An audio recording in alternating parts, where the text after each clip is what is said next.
Bonjour et bienvenue.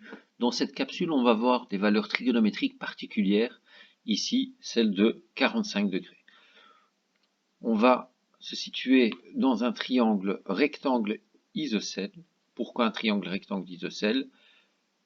Car si on considère par exemple ici ce triangle rectangle isocèle dont les côtés de l'angle droit mesurent A, on est certain que les deux angles aigus font 45 degrés puisque j'ai déjà 90 ici, l'angle droit.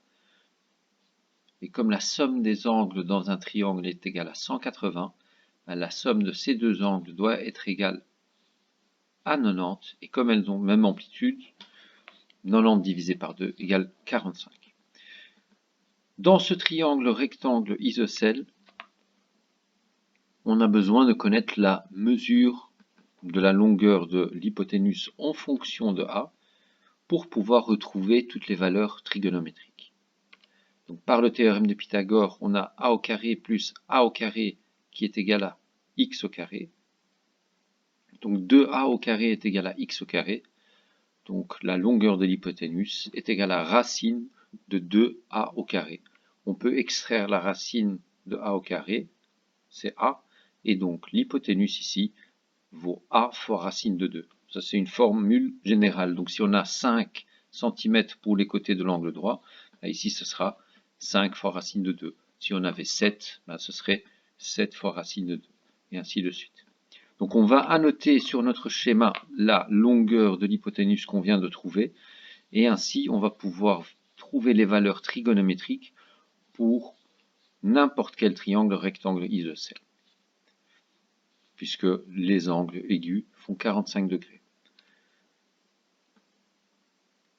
Donc les deux angles ici font 45 degrés. Et alors on va maintenant rechercher les valeurs trigonométriques. Je mets le théorème de Pythagore un peu plus haut et on va commencer par rechercher le cosinus de 45 degrés. Donc le cosinus, c'est le rapport du côté adjacent et de l'hypoténuse, autrement dit a sur a racine de 2. On va devoir simplifier, a et a ça part, il me reste 1 sur racine de 2. On ne peut pas laisser une racine au dénominateur, donc on va multiplier par racine de 2 sur racine de 2.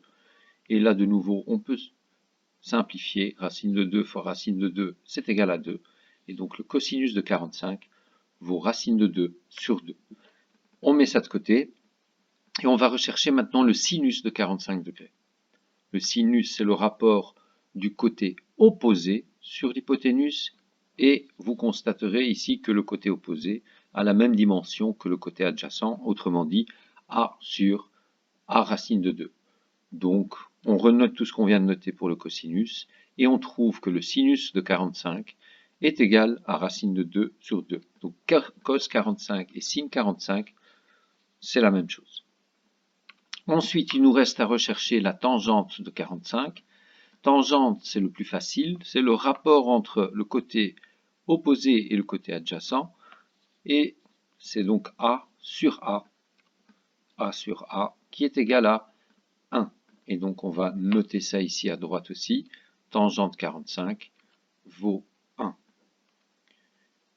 Voilà, donc on vient de rechercher toutes les valeurs trigonométriques de 45 degrés, et donc vous pouvez recopier toute cette page-ci dans votre cahier.